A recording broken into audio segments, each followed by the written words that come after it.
ஜாதிகளை எல்லாரும் கர்த்தரை துதியுங்கள், ஜனங்களை எல்லாரும் அவரை போற்றுங்கள். அவர் நம்மேல் வைத்த கிருபை பெரியது, கர்த்தரின் உண்மை என்னென்னைக்கும் உள்ளது. ஜாதிகளை எல்லாரும் கர்த்தரை துதியுங்கள், ஜனங்கள் எல்லாரும் அவரை போற்றுங்கள். ஜெபம் செய்வோம். எங்களை நேசிக்கிற நல்ல பிதாவே, உம்மை துதிக்கிறோம், உம்மை ஸ்தோத்திரிக்கிறோம்.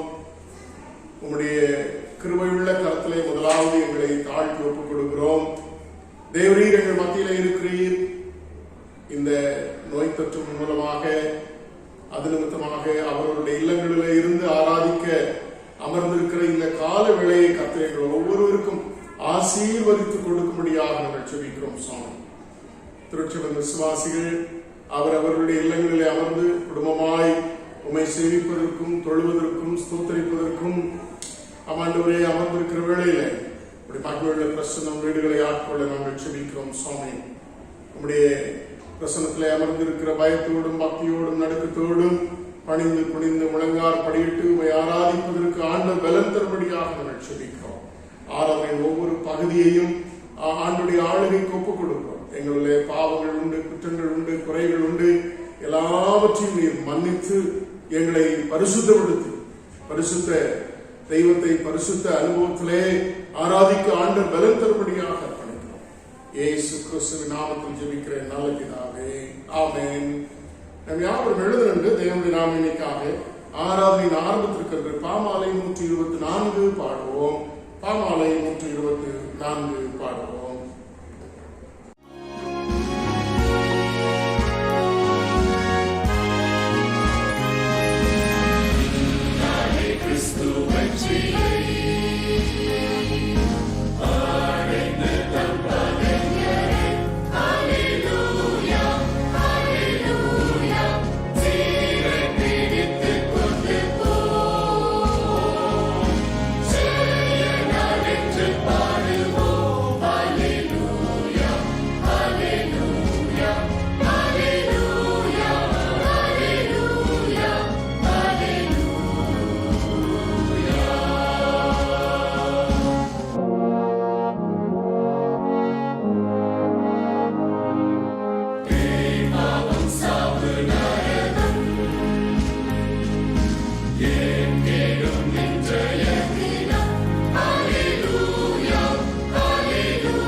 வாசிக்கும்படியாக தெரிந்து கொண்ட வேத பகுதி சங்கீதம் 51.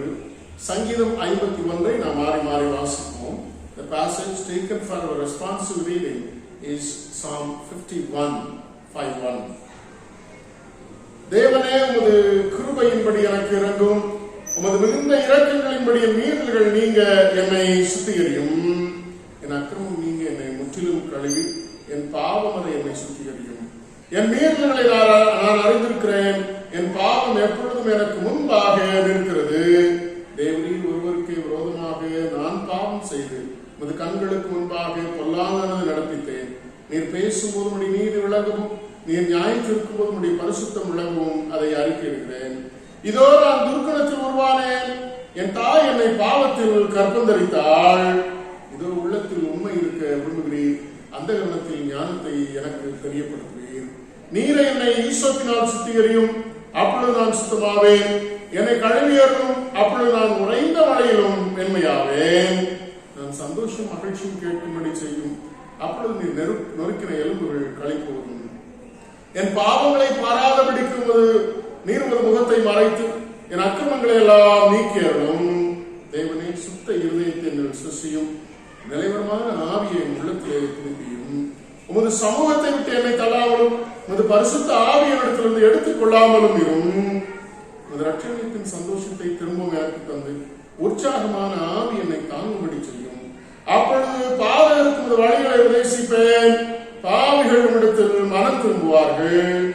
தேவனே, என்னை ரட்சிக்கும் தேவனே, இரத்த பழிகளுக்கு என்னை நீங்களாக்கிவிடும். அப்பொழுது என் நாவு உம்முடைய நீதியை கம்பீரமாய் பாடும். ஆண்டவரே, உதடுகளை திறந்தருளும், அப்பொழுது என் வாயுடைய புகழை அறிவிக்கும். பலியை நீர் விரும்புகிறதில்லை, விரும்பினால் செலுத்துவேன். தகன பலி உமக்கு பிரியமானதில்ல. தேவனுக்கு ஏற்கும் பலிகள் நொறுங்குண்ட ஆவிதான். தேவனே, நொறுங்குண்டதும் நறுங்குண்டதுமான இருதயத்தை நீர் புறக்கணியீர். சீயோனுக்கு உமது பிரியத்தின்படி நன்மை செய்யும், எருசலேமின் மதில்களை கட்டுவீராக. அப்பொழுது தகன பலியும் சர்வாங்க தகன பலியுமாக நீதியின் பலிகளில் பிரியப்படுவீர். அப்பொழுது உமது பீடத்து மேல் காளைகளை பலியிடுவார்கள். நாம் இருந்தவண்ணமாக நம்முடைய விசுவாசத்தை உறுதி பண்ணும்படி அப்போஸ்தலர் கற்றுக் கொடுத்த அப்போஸ்தல பிரமாணத்தின் மூலமாக அதை அறிக்கையிடுவோம். தி அப்போஸ்டல் கிரீட். வானத்தையும் பூமியும் படைத்த சர்வபிதாவாகிய தேவனை விசுவாசிக்கிறேன். அவருடைய ஒரே குமாரனாகிய நம்முடைய இயேசு கிறிஸ்துவை விசுவாசிக்கிறேன். அவர் பரிசுத்த ஆவியினாலே கன்னியிடத்தில் உற்பத்தி பிறந்தார். பொதுவாஜன் காலத்தில் பாடுபட்டு சிறுவர் அறைந்து மறைத்து அடக்கமடப்பட்டு பாதாளத்தில் எறினார். 3ஆம் நாள் மருத்துவத்தை எழுந்தருளினார். மரணத்தில் ஏறி சர்வபிதாவாகிய தேவனை வாசிக்கிறார். ஆபத்தில் உண்மையுள்ளவரை மருத்துவர் நியாயம் வருவார். பரிசுத்தாவை விசுவாசிக்கிறேன். பொதுவாக இருக்கிற பரிசுத்தருடைய ஐக்கியமும் பாவ மன்னிப்பும் சரீரம் உயிர்த்தொடரும் நித்திய ஜீவன் உண்டு என்று விசுவாசிக்கிறேன். ஆமென். தொடர்ந்து நாம் ஜெப நிலையிலே கர்த்தருடைய ஜெபத்தையும் சேர்ந்து சொல்லுவோம். பரமண்டலில் இருக்கிற எங்கள் பிதாவே, இப்படி நாம் பரிசுத்தமாக, இப்படி ராஜ்யம் வருவதாக, இப்படி சித்தம் பரலோகத்தில் செய்யப்படுவது போல பூமியிலையும் செய்யப்படுவதாக. அன்றன்றுள்ள அப்பத்தை எங்களுக்கு இருந்தார், எங்களுக்கு விரோதமாய் குற்றம் செய்வதற்கு நாங்கள் மன்னிக்கிறது போல எங்கள் குற்றங்களை மன்னியும். எங்களை சோதனைக்கு பிரவேசிக்க பண்ணாமல் தீமை எங்களை ரட்சித்துக் கொள்ளும். ராஜ்யமும் வல்லமையும் மகிமையும் என்னைக்கும் உம்முடையவர்களே. ஆமென். நாம் இப்பொழுது வேத பாடம் தமிழிலே முதலாகவும் பின்பாக ஆங்கிலத்திலும் வாசிக்க கேட்போம். வாசிக்க வேண்டிய வேத பாடம் லூக்கா எழுதின சுவிசேஷம் 24ஆம் அதிகாரம் 13ஆம் வசனம் முதல் 31ஆம் வசனம் முடிய. அன்றைய தினமே அவர்களில் 2 பேர் எருசலேமுக்கு 7 அல்லது 8 மைல் தூரமான எம்மாவு என்னும் கிராமத்துக்கு போனார்கள். போகையில் இந்த வர்த்தமானங்கள் யாவையும் குறித்து அவர்கள் ஒருவரோடொருவர் பேசிக்கொண்டார்கள். இப்படி அவர்கள் பேசி சம்பாஷித்து கொண்டிருக்கையில் இயேசு தாமே சேர்ந்து அவர்களுடனே கூட நடந்து போனார். ஆனாலும் அவரை அறியாதபடிக்கு அவருடைய கண்கள் மறைக்கப்பட்டிருந்தது. அப்பொழுது அவர் அவர்களை நோக்கி, நீங்கள் துக்கமுகமாய் வழிநடந்து ஒருவரோடொருவர் சொல்லிக் கொள்கிற காரியங்கள் என்னவென்று கேட்டார். அவர்களில் ஒருவனாகிய கெலேயோப்பா என்பவன் பிரதியுத்தரமாக, இந்நாளில் எருசலேமிலே நடந்தவைகளை அறியாதபடிக்கு நீர் அந்நியராயிருக்கிறீரோ என்றான். அவர், எவைகள் என்றார். அதற்கு அவர்கள், நசரேயனாகிய இயேசுவை குறித்தவைகளே. அவர் தேவனுக்கு முன்பாகவும் ஜனங்கள் எல்லாருக்கு முன்பாகவும் செய்கையிலும் வாக்கிலும் வல்லமையுள்ள தீர்க்கதரிசியாயிருந்தார். நம்முடைய பிரதான ஆசாரியரும் அதிகாரிகளும் அவரை மரண ஆக்கினைக்குட்படுத்தி சிலுவையில் அறைந்தார்கள். அவரே இஸ்ரவேலை மீட்டு ரட்சிப்பவர் என்று நாங்கள் நம்பியிருந்தோம். இவைகள் சம்பவித்து இன்று 3 நாளாகிறது. ஆனாலும் எங்கள் கூட்டத்தை சேர்ந்த சில ஸ்திரீகள் அதிகாலமே கல்லறையினிடத்திற்கு போய் அவருடைய சரீரத்தை காணாமல் திரும்பி வந்து அவர் உயிரோடு இருக்கிறார் என்று சொன்ன தேவதூதரை தரிசித்தோம் என்று சொல்லி எங்களை பிரமிக்க பண்ணினார்கள். அப்பொழுது எங்களில் சிலர் கல்லறையினிடத்திற்கு போய் ஸ்திரீகள் சொன்னபடியே கண்டார்கள், அவரையோ காணவில்லை என்றார்கள். அப்பொழுது அவர்களை நோக்கி, தீர்க்கதரிசிகள் சொன்ன யாவையும் விசுவாசிக்கிறதற்கு புத்தியில்லாத மந்த இருதயம் உள்ளவர்களே, கிறிஸ்து இவ்விதமாய் பாடுபடவும் தமது மகிமையில் பிரவேசிக்கவும் வேண்டியதில்லையோ என்று சொல்லி, மோசே முதலிய சகல தீர்க்கதரிசிகளும் எழுதிய வேத வாக்கியங்கள் எல்லாவற்றிலும் தம்மை குறித்து சொல்லியவைகளை அவர்களுக்கு விவரித்து காண்பித்தார்.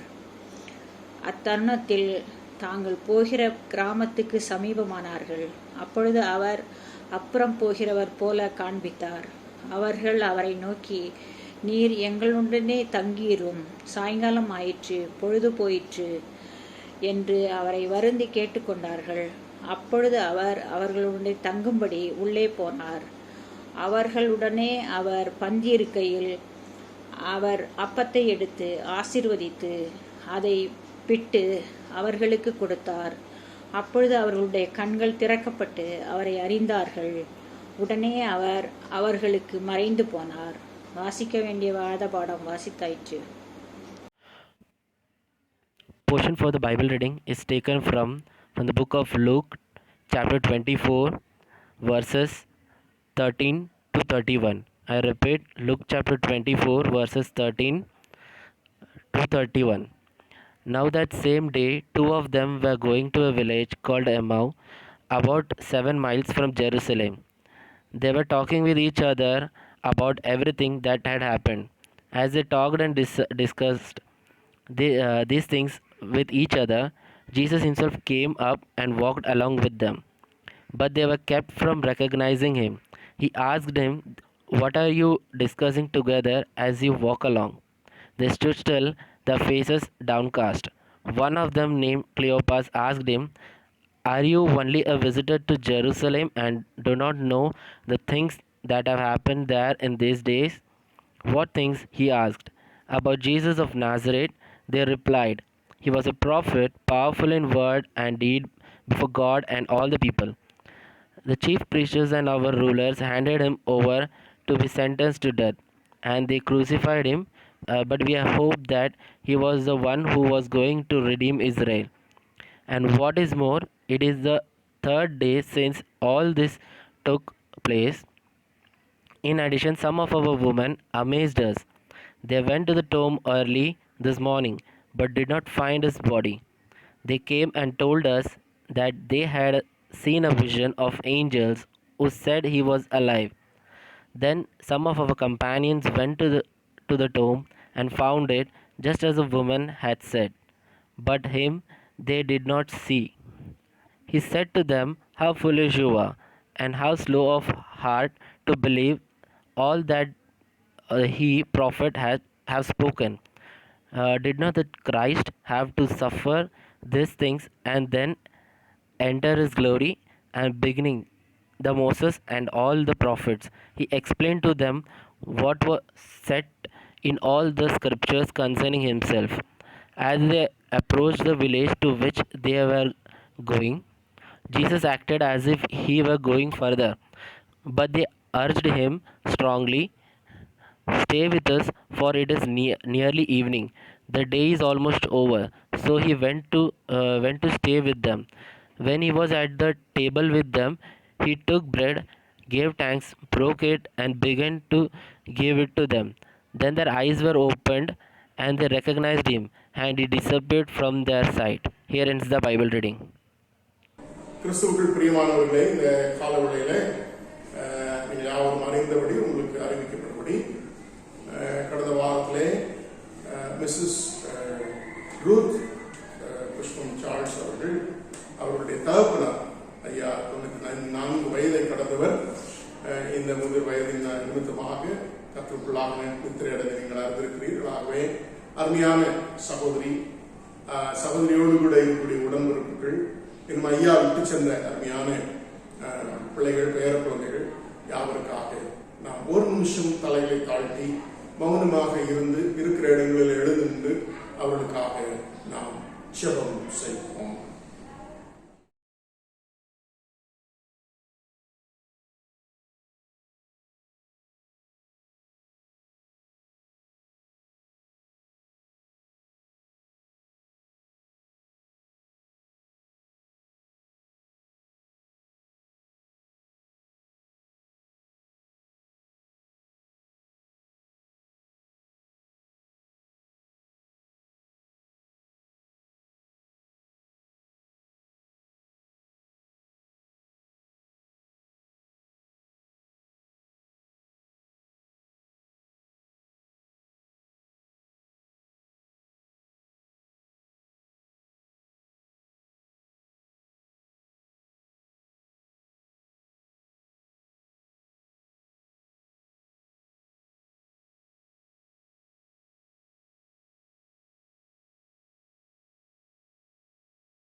எங்களை நேசிக்கிற நல்ல பிதாவை, இந்த காலவெளியிலே உடைய பிரசன்னத்திலே எங்களை தாழ்த்தி ஒப்புக் கொடுக்கிறோம்.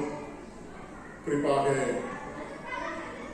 இந்த உலகத்திலே மரணம் என்கிறதான ஒரு உண்மை தவிர்க்க முடியாத ஒன்றாக இருக்கிறது சுவாமி. இந்த விதத்திலே அருமையான மிஸ்ஸஸ் ரூத் புஷ்பம் சாட் அவர்களுக்காக இந்த காலவெளியிலே நாங்கள் வந்து ஜெபிக்கிறோம். அருமையான உடைய தகப்பனார் 94 வருஷங்களை அவர்களுக்கு ஆயுசு காலங்களாக இந்த உலகத்திலே கொடுத்து இதுவரை அவர்களுக்கு நீர் துணை நின்று அவர்களை ஆசீர்வதித்திருக்கிறீர். அவருடைய பிள்ளைகள், பேர குழந்தைகளை கர்த்தர் ஆசீர்வதித்திருக்கிறீர். அதற்காக ஸ்தோத்திரிக்கிறோம் சுவாமி. நாளிலும் கர்த்தருக்குள்ளாக அவர்கள் திரையிடனுடைய சன்னிதானத்தில் இருக்கிறார்கள். ஆகவே அவர்களை இழந்து தவிக்கிற அவருடைய பிள்ளைகளாகிய சகோதரி, முதலாவது எங்களுடைய சகோதரி, அவர்களுக்காகவும் அவருடைய குடும்பத்தின் பிள்ளைகளுக்காகவும் சார்ல்ஸுக்காகவும் அதிகமாக ஜெபிக்கிறோம். பேர குழந்தைகளுக்காக ஜெபிக்கிறோம். இன்னும் சகோதரியோடு உடன் பிறந்த எல்லா பிள்ளைகளுக்காக, ஐயா விட்டு சென்ற எல்லா பிள்ளைகளுக்காக, பேர குழந்தைகளுக்காக, கொள்ளு பேர குழந்தைகளுக்காக நாங்கள் அதிகமாக ஜெபிக்கிறோம் சுவாமி.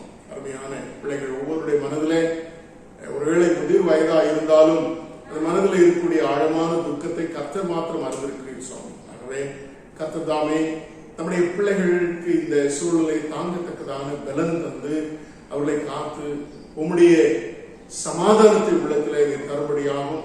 அந்த சமாதானம் நம்முடைய பிள்ளைகளுக்கு ஆறுதலையும் நம்பிக்கையும் கொடுக்கத்தக்கதாக உங்களுடைய கிருபையுள்ள கரத்திலே யாவரையும் தாழ்த்தி ஒப்புக் கொடுக்கிறோம். ஐயாவை மீண்டும் உங்களுடைய வருகையிலே காண்போம் என்ற நம்பிக்கையோடு பிள்ளைகள் ஒவ்வொருவரும் ஆண்டவரே தங்களை கர்த்தருக்குள்ளாக திடப்படுத்தி தேற்றிக்கொள்ள ஆண்டுடைய ஆளுகைக்கு யாவரையும் ஆண்டுடைய ஆறுதலுக்கும் ஆண்டுடைய அன்புக்கும் நம்முடைய பிள்ளைகளை ஒப்புக் கொடுக்கிறோம். உங்களுடைய அடைக்கலத்திலே, உங்களுடைய அரவணைப்பிலே அவர்களை வைத்து பாதுகாத்துக் கொள்வீராக. இயேசு கிறிஸ்துவின் நாமத்தில் ஜெபிக்கிற நல்ல பிதாவே, ஆமென். இப்பொழுதும் நம்முடைய சிறு குழந்தைகள் மனப்பாட வசனம் சொல்வார்கள். Our children will recite their memory verses. May the Lord bless you and protect you. கர்த்தருடைய கண்கள் நீதிமான்கள் மேல் நோக்கமாய் இருக்கிறது. அவருடைய செவிகள் அவர்கள் வேண்டுதலுக்கு கவனமாய் இருக்கிறது. தீமை செய்கிறவர்களுக்கோ அவர் முகம் விரோதமாய் இருக்கிறது. 1 பேதுரு 3:12. Thank you. He who dwells in the shelter of the Most High will rest in the shadow of the Almighty. Psalms 91 verse 1. My shield is God Most High. who saves the upright in heart. Psalm 7:10. Thank you. The Lord said, "They come near me with their mouth and honor me with their lips, but their hearts are too far away from me. The worship of me is the only rule taught by men." Isaiah 39 verses 29.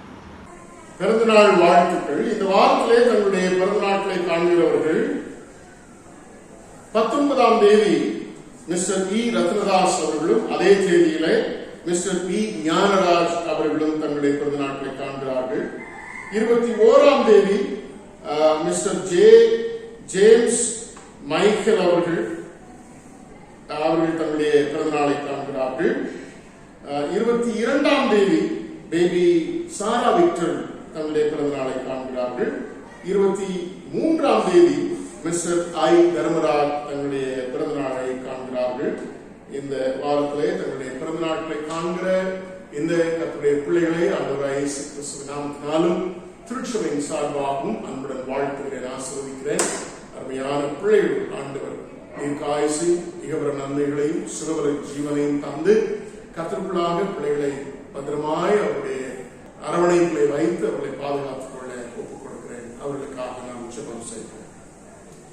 எங்களை நேசிக்கிற நல்ல பிதாவே, உம்மை துதிக்கிறோம், உம்மை ஸ்தோத்திரிக்கிறோம். இந்த வாரத்திலே தங்களுடைய பிறந்த நாட்களை காண்கிற உம்முடைய பிள்ளைகளுக்காக உம்முடைய கிருபை உள்ள கரத்திலே கடந்து வந்து அவர்களுக்காக நாங்கள் ஜெபிக்கிறோம். சுவாமி, பிள்ளைகளுக்கு இதுவரை கர்த்தர் துணை நின்றி, இதுவரை தம்முடைய பிள்ளைகளோடு கூட இருந்தி, இதுவரை கர்த்தர் கூட இருந்ததுனாலே இந்த உலகத்திலே பாதுகாப்பாக இருந்திருக்கிறார்கள். அதற்காக ஸ்தோத்திரித்து அவர்களுக்கு ஆசீர்வாதமாக நீர் கொடுத்திருக்கிற ஆயுசு காலங்களுக்காக, இன்னொரு புதிய ஆண்டுக்காக உமக்கு துதி தோத்திரங்களை ஏறெடுக்கிறோம். சாமி, இந்த புதிய வருஷத்தை புது நன்மையினால் முடிசூட்டி புது கிருபையினால் நிரப்பி அருமையான பிள்ளைகள் புதுமையான நன்மைகளை ஒவ்வொரு நாளும் கண்டுகொள்ளத்தக்கதாக தாங்கள் மகிழ்ந்திருக்கும் பொழுதெல்லாம் கர்த்தருடைய கிருபைகளை, புதிய கிருபைகளை நினைவு கூர்ந்தவர்களாய் மகிழ்ந்திருக்க உம்முடைய தெய்வீக மகிழ்ச்சியை நம்முடைய பிள்ளைகளுடைய உள்ளத்தில் தந்து அருமையான பிள்ளைகள் இந்த உலகத்தில் ஆண்டவருக்கு சாட்சியாக சமாதானத்தோடு, சந்தோஷத்தோடு, சுகபலத்தோடு வாழ, தீர்க்காயுசோடு வாழ ஆண்டுடைய கரத்தில் ஒப்புக் கொடுத்து வாழ்த்தி ஆசீர்வதிக்கிறோம். இயேசு கிறிஸ்துவின் நாமத்தில் ஜெபிக்கிறேன் நல்ல பிதாவே, ஆமென்.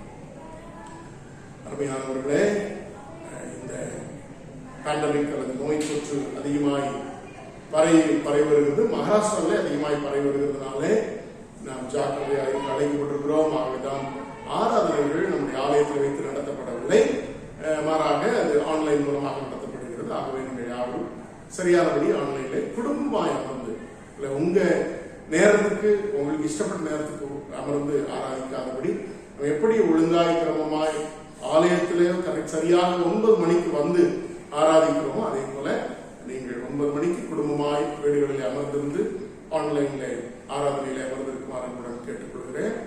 அதே போல நீங்கள் பத்திரமாயிருங்கள், சானிடைஸ் பண்ணுங்கள், முகக்கவசங்கள் அல்லது மாஸ்க் அணிந்து கொள்ளுங்கள், சானிடைஸ் பண்ணுங்கள்.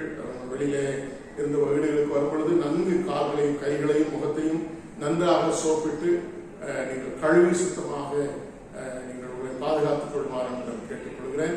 இந்த பேண்டமிக்காக அதிகமாய் பாரத்தோடு கர்த்தருடைய சன்னிதானத்தில் ஜெபிங்கள். அதனாலே ஒவ்வொரு நாளும் வேலை வாய்ப்புகள் இழந்து, வாழ்வாதாரங்கள் இழந்து, பிழைப்பின்றி இந்திய தேச ஜனங்கள் அதிக கஷ்டப்பட்டுக் கொண்டிருக்கிறார்கள். அதற்காக நீங்கள் ஜெபிக்குமாறு அன்புடன் கேட்டுக்கொள்கிறேன். கர்த்தருடைய ஆசீர்வாதமாக நாளிலே திருமண அறிக்கை.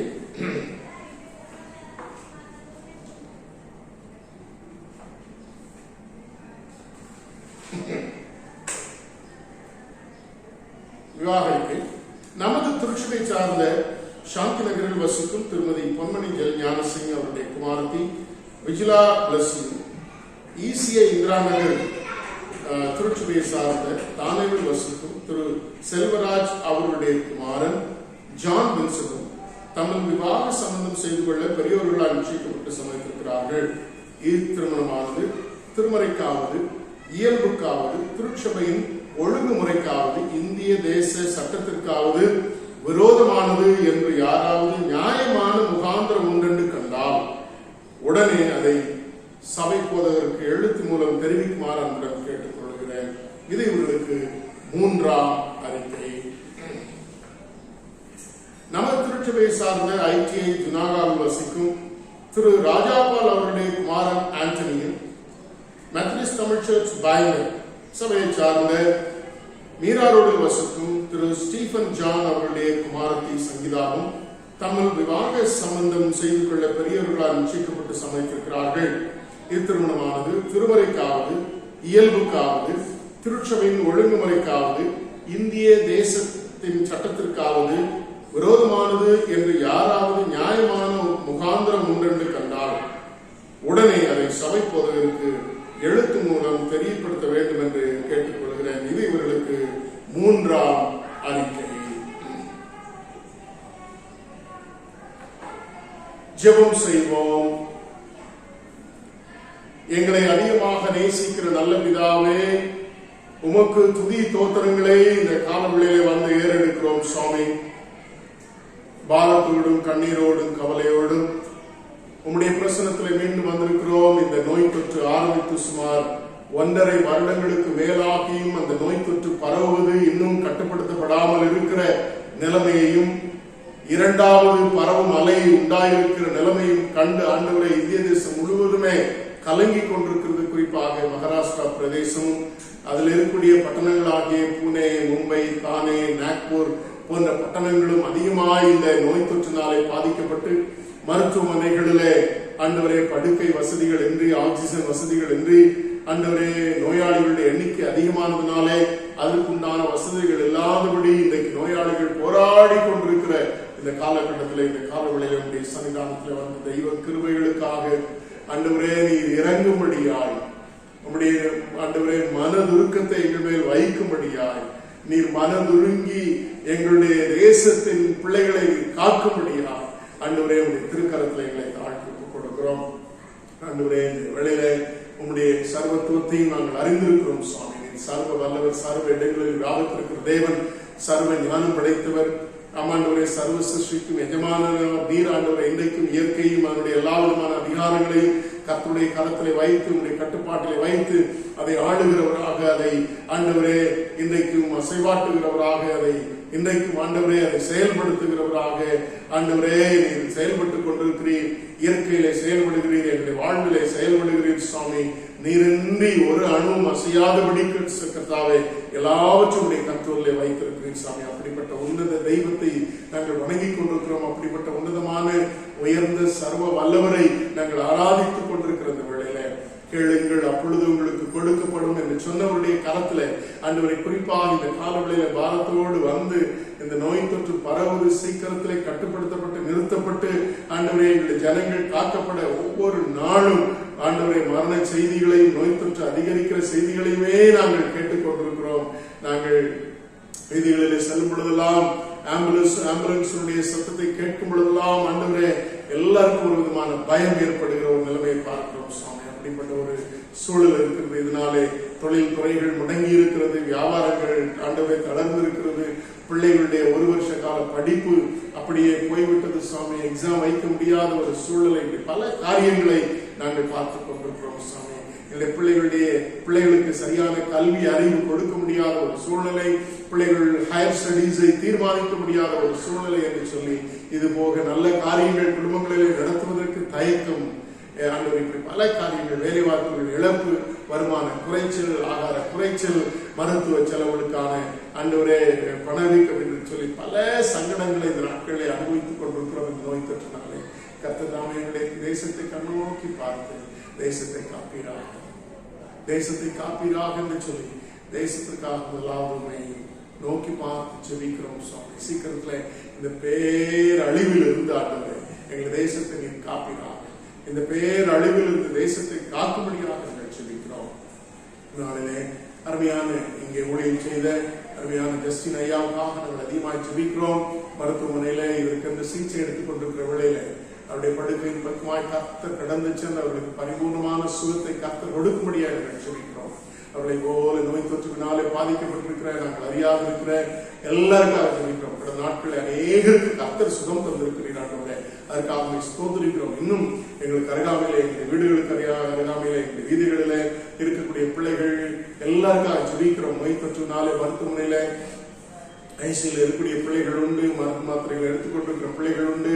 ஆண்டவரே, இப்படி இந்த நோயினால பாதிக்கப்பட்டு அதிக போராடி கொண்டிருக்கிற எல்லா பிள்ளைகளையும் இந்த வேளையிலே உங்களுடைய திருக்கரத்தை ஒப்புக் கொடுக்கிறோம். ஆண்டவரை நீர் காப்பீராக, நீர் ஒவ்வொருவரையும் ஆண்டவரை உயிர்ப்பிக்கும்படியாக நாங்கள் ஜெபிக்கிறோம். சாமி, எங்களுடைய திருச்சபைக்காக ஜெபிக்கிறோம். திருச்சபை கர்த்தர் ஆசீர்வதிக்கிறார். திருச்சபையை கண்ணோக்கி பார்க்கிறார். ஒவ்வொரு குடும்பங்களையும் ஆசீர்வதிக்கிறார். இந்த நோய் தொற்றுனாலே இங்கு வந்து ஆராதிக்க முடியாவிட்டாலும் அவரவர்களுடைய இல்லங்களில் இருந்து ஆராதித்து உண்மை துதிக்க, ஸ்தோத்திரிக்க, ஜெபிக்க கொடுத்திருக்கிற நல்ல கிருபைகளுக்காக ஸ்தோத்திரிக்கிறோம். சுவாமி, ஐயா தாமஸ் ஐயாவுக்காக நாங்கள் ஜெபிக்கிறோம். குறிப்பாக ஐயா கடந்த நாட்களை மருத்துவமனையில ஆண்டவரை அட்மிட் பண்ணப்பட்டு ட்ரீட்மெண்ட் எடுத்துக் கொண்டிருக்கிறார்கள். அருமையான மகன் டிஸ்சார்ஜ் ஆகி வீட்டுக்கு வரனை உதவி செய்திருமை ஸ்தோத்திரிக்கிறோம். சுவாமி, ஆண்டவர் தாமே இன்னும் அவர்களுடைய எல்லா பலகீனங்களையும் கர்த்தர் மாற்றி உங்களுடைய பலன் தான் எடுக்கிற எல்லா சிகிச்சைகளும் மாத்திரைகளுக்கு மேலாக தெய்வீக வல்லமை விளங்கி மகனை தொட்டு குணமாக்கக்கூடிய ஜெபிக்கிறோம். அதனாலே கணவனாருக்கு சேவை செய்கிற அருமையான சகோதரிக்காக நாங்கள் ஜெபிக்கிறோம். அவர்களும் தன்மையில நின்று அவர்களை செய்யும் பொழுது அவர்களுடைய பலன் தாரும் என்று சொல்லி ஒப்புக் கொடுக்கிறோம். அவர்களுக்கு தேவையான பலத்தை தாரும். அவர்களுக்கு எந்த தீங்கும் ஏற்படாதபடி கர்த்தர் பாதுகாத்துக் கொள்ள முடியாது நாங்கள் ஜெபிக்கிறோம். இன்னும் விதமாக சுயமாக இருக்கக்கூடிய நாங்கள் ஆண்டவரே எங்களுக்கு நாங்கள் அறியாமல் சுயமா இருக்கக்கூடிய ஒவ்வொரு பிள்ளைகளுக்காக ஜெபிக்கிறோம். அது எப்படிப்பட்ட சுயங்களாக இருந்தாலும் உங்களுடைய வல்ல கரம் நீட்டி அவர்களை தொட்டு குணமாக்கும்படியாக ஜெபிக்கிறோம். சுவாமி, இன்னும் எங்களுடைய ஆலயத்திலே வயோதிபத்தினாலே கஷ்டப்பட்டுக் கொண்டிருக்கிற பிள்ளைகள் உண்டு. வயதில் பலகீனங்கள், சோர்வுகள், மனச்சோர்வுகள், சரீர பலகீனங்கள் எல்லாவற்றிலும் ஆண்டுடைய பலத்தினால் ஒவ்வொருவரையும் இடைக்கட்டி நீர் தினமும் பாதுகாத்துக் கொள்ளபடியாய் உங்களுடைய கிருபை நிறைந்த கரத்திலே ஆண்டவரை யாவரையும் தாழ்த்து கொடுக்கிறோம். பிள்ளைகளை ஆசீர்வதிக்கிறார். அதே போல சிறு குழந்தைகள் படித்துக் கொண்டிருக்கிறார்கள் ஆன்லைன் கிளாஸஸ்ல.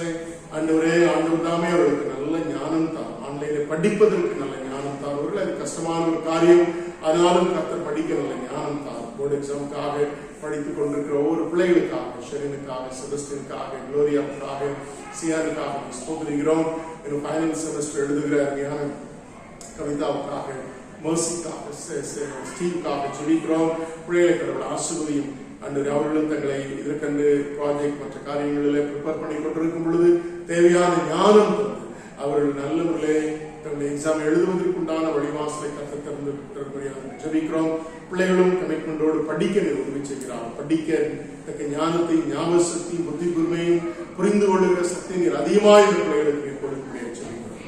தந்திரமான ஹையர் ஸ்டடீஸுக்கும் அட்மிஷனுக்கு முயற்சிக்கிற பிள்ளைகளுக்கு, இன்னும் மற்ற ஸ்கூலிங் அட்மிஷன் முயற்சிக்கிற பிள்ளைகளுக்கு நல்ல பள்ளிகளில் ஆண்டவர் எங்களுடைய பிள்ளைகளுக்கு அட்மிஷன் கிடைத்து பிள்ளைகள் படிக்க ஒரு நல்ல வாய்ப்பை பிள்ளைகளுக்கு ஏற்படுத்த முடியாது ஜெபிக்கிறோம். ஊருக்கு சென்றிருக்கிற பிள்ளைகள் உண்டு. பிரயாணங்களை நீர் ஆசீர்வதியும். ஊரில் இருக்கிற இடங்களிலே கர்த்தர் பாதுகாத்துக் கொள்ளும்படியாக நாங்கள் ஜெபிக்கிறோம். இப்படி எங்களுடைய திருச்சி ஒவ்வொரு குடும்பங்களையும், ஒவ்வொரு தனிநபரையும் உங்களுடைய ஆளுகைக்கு ஒப்புக் கொடுக்கிறோம். கர்த்தர் பொறுப்பேற்றுக் கொள்வீராக. இன்னும் அதே போல சுவாமி, இந்த காலவெளியில எங்களுடைய மிஷனரி தாமஸ் நகராமாருக்காக ஜெபிக்கிறோம். அவனை ஆசீர்வதியும் செய்கிற ஊழியர்களை ஆசீர்வதிப்பீராக.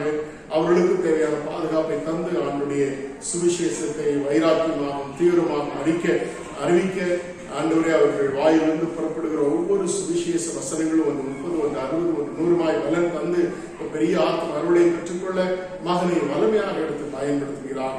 நல்ல மனைவிக்காக, பிள்ளைகளுக்காக ஸ்தோத்திரிக்கிறோம். அவர்கள் பணி செய்கிற விகாஸ்வாடி பணித்தளத்திற்காக ஜெபிக்கிறோம். கர்த்தர் பெரிய காரியங்களை இந்த இடத்துல செய்து வருகிற அதற்காக ஸ்தோத்திரிக்கிறோம். கர்த்தருடைய ராஜ்யத்திலே அருமையான பிள்ளைகள் பலவந்தமாய் பிரவேசிக்கிற நல்ல செய்திகளை கேள்விப்படுகிறோம். அதற்காக ஸ்தோத்திரிக்கிறோம். சுவாமி, தொடர்ந்து ஆண்டவரே விசுவாசத்திலே வந்திருக்கிற புதிய விசுவாசிகள் தாங்கள் வந்திருக்கிற அந்த புதிய விசுவாசத்திலே தாங்கள் ஏற்றுக்கொண்டிருக்கிற இயேசுவை ஆண்டவரே உறுதியாக கற்றுக்கொள்ள விசுவாசத்திலே நிலைத்திருக்க அந்த பலன் தான் எல்லா பாடுகளையும் கர்த்தர் மாற்றிக்கொள்கிறார்கள். மிஷனரிகளுடைய எல்லா தேவைகளையும் சந்திக்கும். அதே போல இந்த தேசம் முழுவதும் பணியாற்றுகிற எல்லா மிஷனரிகளையும் ஆண்டுடைய ஆளுகைக்கு ஒப்புக் கொடுக்கிறோம். கர்த்தர் ஏற்றுக்கொள்ளும். இந்த காலவெளியில எங்களையும் தாழ்த்துகிறோம். தேசத்திற்காக ஜெபித்தோம். கர்த்தர் பெரிய விடுதலை இந்த பெருந்தொற்றிலிருந்து எங்கள் தேசத்திற்கு கொடுக்கும்படியாக ஜெபிக்கிறோம். அது கர்த்தரால் மாத்திரமாகும். கர்த்தர் நினைத்த காரியம் ஒரு நாளும் தடைபடாது. நம்முடைய மனதுருக்கம் எங்கள் மேல எப்பொழுதும் இருக்கிறது என்பதை நாங்கள் நாங்கள் விசுவாசித்து எங்கள் தேசம் முழுவதையும் ஆண்டோடைய சுகத்திற்கு, தெய்வீக சுகத்திற்கு, தெய்வீக விடுதலைக்கு ஒப்புக் கொடுக்கிறோம். கர்த்தர் பொறுப்பேற்றுக் கொள்கிறார். உங்களுடைய வசனங்களுக்காக ஜெபிக்கிறோம். நீர் எங்களோடு கூட பேசும் என்று சொல்லி உங்களுடைய வசனங்களுக்கு எங்களுடைய சிந்தைகளையும் எங்களுடைய இருதயத்தையும் தாழ்த்தி இயேசு கிறிஸ்துவின் நாமத்தில் ஜெபிக்கிறேன் நல்ல பிதாவே. ஆமென்.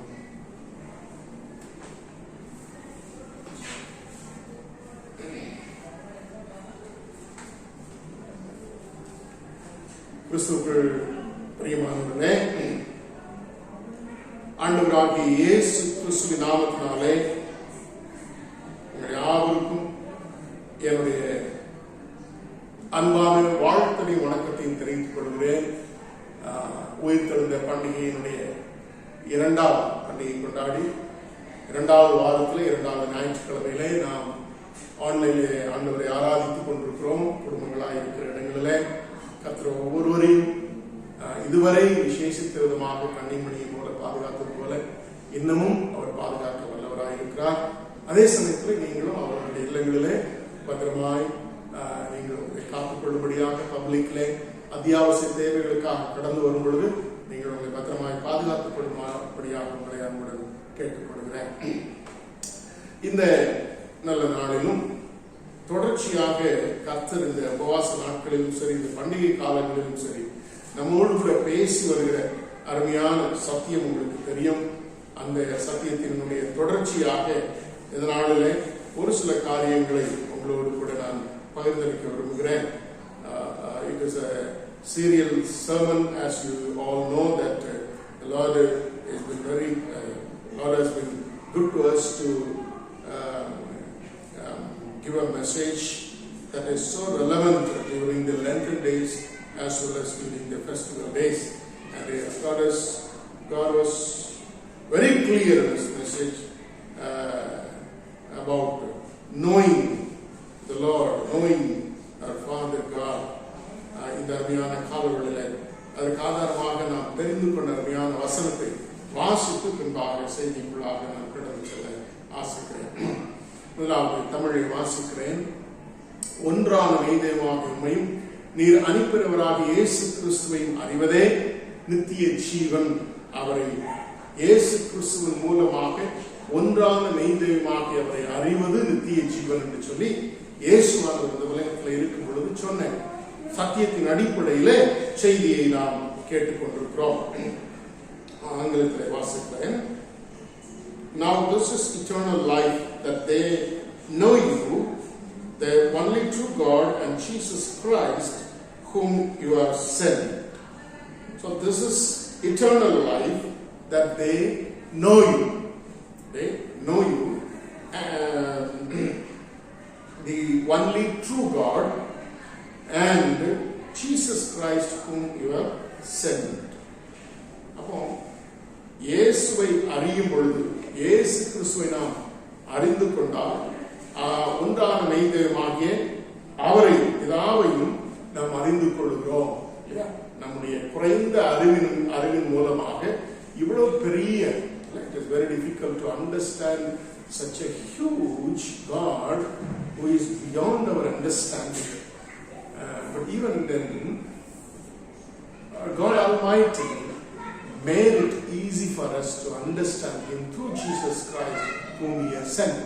அவர் அனுப்பின இயேசு கிறிஸ்துவின் மூலமாக அவரை அறிந்து கொள்வதற்கு அதை எளிமையாக்கி இருக்கிறார். இல்லையா? உலகத்தில் வந்த மாம்சத்தில் வந்த இயேசுவை ஒரு கர்த்தருடைய பிள்ளை அறிந்து கொள்ளும் பொழுது அறிய முடியாத, சேரக்கூடாத வழியிலே வாசம் என்கிற சர்வ வல்லமையுள்ள தெய்வத்தை இயேசுவின் மூலமாக, மாம்சத்திலே வந்த இயேசுவின் மூலமாக அறிந்து கொள்ள முடியும் என்பதை இந்த வசனம் தெளிவாக அதனுடைய அடிப்படையிலே நிறைய காரியங்களை பார்த்தோம். எந்த அனுபவத்தூடாய் கடந்து வரும் பொழுது இயேசுவை குறித்தான அறிவை பெற்றுக் கொள்கிறோம், பின்பாக அதன் மூலமாக பிதாவை அறிந்து கொள்கிறோம் என்பதை பல அனுபவங்கள் மூலமாக நாம் சிந்தித்து வருகிறோம். அப்போ முதலாவது இயேசுவை அறிந்து கொள்ள வேண்டும். Let to know the Lord Jesus Christ, whom the Father has sent for the sake of us. It is through certain spiritual experiences in the world. இந்த உலகத்தின் உலகத்தில் இருக்கிற சில அனுபவங்கள் மூலமாக அவரை அறிந்து கொள்ள முடியும் என்பதாக பார்த்தோம். இன்னைக்கு அதனுடைய தொடர்ச்சியாக நாம் கடந்த வாரத்தில் உயிர்த்தெழுந்த பண்டிகை தினத்திலே நாம் சிரித்தோம்.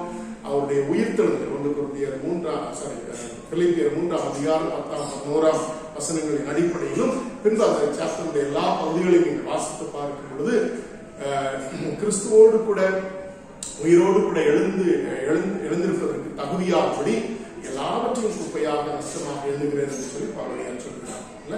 அப்போ knowing the resurrection of our Lord Jesus Christ is so important to know our Lord Jesus Christ. If at all you want to have the knowledge of Christ, you should have the knowledge of the resurrection of the Lord. அவருடைய உயிர்த்தெழுதலையும் நீங்கள் நானும் உயிர்த்தெழுதின் அறிவையும் பெற்றுக்கொள்ள வேண்டும் என்பதாக வாசிக்கிறோம். இந்த உயிர்த்தெழுதின் அறிவை பெற்றுக்கொள்ள முடியாமல், உயிர்த்தெழுதலை விசுவாசிக்க முடியாமல் தவித்துக் கொண்டிருக்கிற சில உயிர்த்தெழுந்த நாட்களில் உள்ள சம்பவங்களின் அடிப்படையிலே நாம் சிந்தித்து வருகிறோம். அந்த தவிப்பு இன்றைக்கும் கிறிஸ்தவர்களுக்குள்ளாக இருக்கிறது. During the resurrection of Christ, after he resurrected, he has appeared to many people. Though the Lord appeared to many people, they were not ready to believe the resurrection of the Lord. And at the end, with a certain experience, they came with the Lord. Then they came to know that was He who was resurrected from the dead. அப்போ பல அனுபவங்கள் மூலமாக ஆண்டவர் தன்னை உயிர்த்தெழுந்த பின்பாக கர்த்தருடைய பிள்ளைகளுக்கு தன்னை வெளிப்படுத்தும் பொழுது அவர்கள் நம்ப முடியாமல் போய்விடுகிறது. உயிர்த்தெழுதல் என்றாலே மனுஷிய அறிவுக்கும் அறிவியலுக்கும் அப்பாற்பட்டதாக வைக்கப்பட்டிருக்க. ஆரம்பத்திலே இந்த விசுவாசத்தை குறித்து சொல்லும் பொழுது நான் சொன்னேன், என்ன விசுவாசம்? நம்முடைய விசுவாசம் உலகத்தோடு இருக்கிற விசுவாசம் அல்ல. It is beyond the worldly knowledge. இல்ல, இந்த உலகத்தில் இருக்கக்கூடிய இயற்கைக்கும் அப்பாற்பட்ட ஒரு விசுவாசம். It is beyond the our faith should be beyond the nature or the law of the nature. அப்ப இயற்கையினுடைய நியதிகளுக்கு அப்பாற்பட்டது நம்முடைய விசுவாசம். அந்த விசுவாசம் இருந்தாதான் இயேசு கிறிஸ்துவின் உயிர்த்தெழுதலை நீங்களும் நான் விசுவாசிக்க முடியும். அது இல்லாததுனால, உலக பார்வையிலே இவங்க போய்கிட்டு இருந்ததுனால, இல்ல, they were just going with the world, how the world sees, and try to understand the resurrection. Not accepting the resurrection, not believing the resurrection. அதாவது உயிர்த்தெழுதலை விசுவாசியாதபடி, உயிர்த்தெழுதல் இருக்கிறது என்பதை ஏற்றுக்கொள்ள முடியாதபடி உலக அறிவோடு கூட தங்களை இணைத்துக் கொள்ளுகிறதுனாலே அதுக்கு மிஞ்சி அவர்களால் விசுவாசிக்க முடியாமல் போனது. அப்படின்னு என்ன அர்த்தம்? அவருடைய அறிவு கண்கள், அவருடைய விசுவாச கண்கள் அது அடைக்கப்பட்டது. கண்கள் என்றாலே என்ன அர்த்தம்? What does it mean by their eyes were closed, or somewhere in the resurrection experiences we read that their eyes were opened. அவர்கள் கண்கள் மறைக்கப்பட்டிருந்தது. It was hidden to their sight or eyes. அது மறைக்கப்பட்டிருந்தது.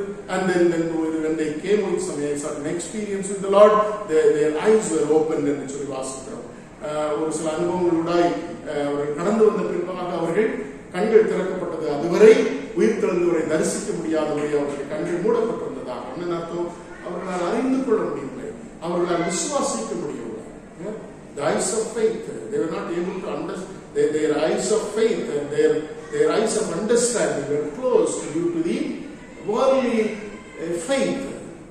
உலக அறிவோடு கூட, உலக விசுவாசத்தோடு கூட இருக்கும் பொழுது அவருடைய கண்கள், விசுவாச கண்கள், அறிவு கண்கள் அல்லது மனக்கண்கள் எல்லாம் மறைக்கப்பட்டிருந்தது.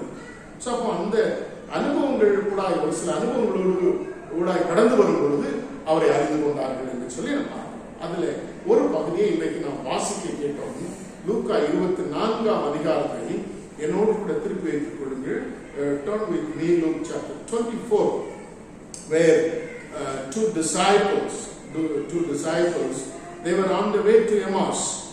எம்மாவுக்கு சென்ற 2 சீஷர்கள் உயிர்த்தெழுந்த பின்பாக எம்மாவுக்கு சென்ற 2 சீஷர்களை குறித்து அருமையான ஒரு சம்பவத்தை லூக்கா விளக்கி காண்பிக்கிறதை பார்க்கிறோம்.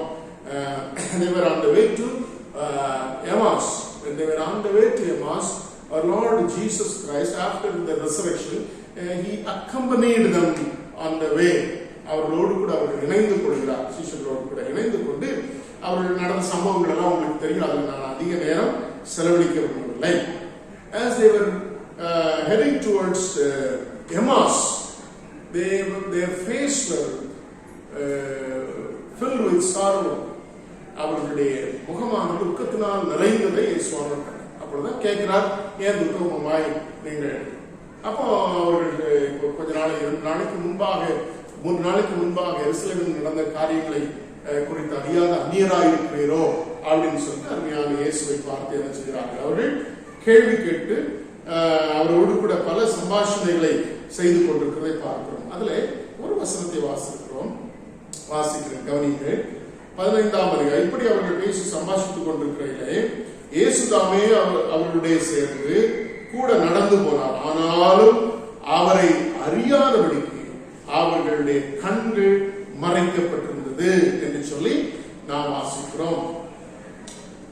As they talked and discussed these things with each other, Jesus himself came up and walked along with them, but they were kept from recognizing him. They were kept from recognizing him. In other versions we see their eyes were closed that they know not our Lord Jesus Christ. இயேசுவை அறியாதிருந்தார் என்று சொல்லி வாசிக்கிறோம். அப்போ அவங்க கூட வரும்பொழுது அவர் இயேசுதான் என்கிற ஒரு காரியத்தை அறியாதபடி நடப்பது ஒரு ஆச்சரியமான ஒரு காரியமாக இருக்கிறது. 3.5 வருஷம் அவரோடு கூட வாழ்ந்த 24 மணி நேரமும் அவரோடு கூட வாழ்ந்தவர்கள், அவரோடு கூட ஆகாரம் புசித்தவர்கள், அவரோடு கூட அலைந்தவர்கள், அவரோடு கூட ஊழியம் செய்தவர்கள், அவருடைய அற்புதங்களை கண்டவர்கள், அவருடைய சத்திய வசனங்களை கேட்டவர்கள், இவ்வளவு க்ளோஸ் ரேஞ்சில் ஒன்னா இருந்தவர்களுக்கு இப்பொழுது இயேசுவானவர் தெரியவில்லை. ஏன்னா அவங்க மனசுல எல்லாம் இயேசுவானவர் செத்து போனார், அவரை கொலை செய்துட்டார்கள் அப்படின்ற ஒரு எண்ணம் அடி மனதில் பதிந்ததுனாலே அதற்கு மிஞ்சி அவர்களால் யோசிக்க முடியாமல் போய்விட்டது. என்றால் ஒரு ஒரு முடிவுக்குள்ளாக கடந்தோம். ஒரு மனுஷன் பிறப்பும் இறப்பும் அவனுக்கு நியமிக்கப்பட்ட ஒன்று. வசனம் சொல்லுகிறது உண்மைதான். ஆனா அதே வசனம் உயிர்த்தெழுதலும் உண்டு என்று சொல்வதை அனைவரும் விசுவாசிக்க முடியாமல் இருக்கிறோம். அப்ப உயிர்த்தெழுதலை விசுவாசிக்காதபடி, உயிர்த்தெழுதல் செய்தி இல்லாதபடி, உயிர்த்தெழுகிற சத்தியமும் அனுபவம் இல்லாதபடி, உயிர்த்தெழுவும் என்கிற உண்மையும் நம்பிக்கையும் இல்லாதபடி கிறிஸ்தவமும் இல்லை, கிறிஸ்தவ விசுவாசமும் இல்லை, கிறிஸ்தவனாய் வாழ்வதும் பிரயோஜனம் இல்லை. அப்ப விசுவாச உயிர்த்தெழுதல் நம்முடைய கிறிஸ்தவ விசுவாசத்திற்கு ஒரு அச்சு. Resurrection is the central faith of Christianity. கிறிஸ்தவத்தினுடைய ஒரு மைய சத்தியம், அது ஒரு உண்மை. அது நம்முடைய விசுவாசத்திற்கு ஆதாரம் அதுதான். அதுக்கு மிஞ்சி சத்தியங்கள் வந்து உலகத்தில் அதை சார்ந்த சத்தியங்கள் தான் கிறிஸ்தவம். Truth of the Christianity or Christian faith is related to the resurrection only, and all other truth is related to that resurrection. மற்ற எல்லா சத்தியங்களும் இந்த உயிர்த்தெழுதலை சார்ந்து உயிர்த்தெழுதலோடு கூட இணைந்தவைகள். அப்போ கிறிஸ்தவ விசுவாசமே எதை போக்கஸ் பண்ணி இருக்கிறது? உயிர்த்தெழுதலை. இயேசு உயிர்த்தெழுந்தால் அதுக்கு பின்பாக அதன் பின்னணியில் இருக்கிற நம்முடைய உயிர்த்தெழுதலின் உண்மை. Our Lord Jesus Christ risen from the dead, and behind that faith is hidden our resurrection, the hope of resurrection after the death. அப்ப நம்முடைய மரணத்திற்கு பின்பாக நமக்கு உயிர்த்தெழுதல் உண்டு என்கிறதான உண்மையின் ரகசியம் இயேசுவின் ஒரு உயிர்த்தெழுதலுக்குள்ளே அடங்கி இருக்கிறது நம்ம பார்க்கிறோம். அதான் நம்முடைய கிறிஸ்தவ விசுவாசத்தின் ஆதாரம்.